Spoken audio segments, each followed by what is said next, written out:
Are you shocked by the cost of speaking up for democracy? Brace yourself for a stark reality check.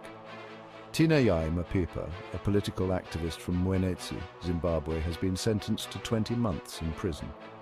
His crime? Organizing a rally for the Citizens' Coalition for Change. As the August 23rd elections approach, this conviction highlights the severe repression faced by opposition voices in Zimbabwe.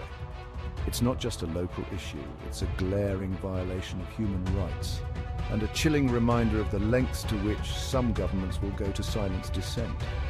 As political enthusiasts, it's crucial we stay informed and advocate for those who risk everything to push for democratic change. Tinayai's situation isn't just his fight, it's a call to action for all who value freedom and fairness. Join the conversation, stand in solidarity, because democracy is worth the struggle.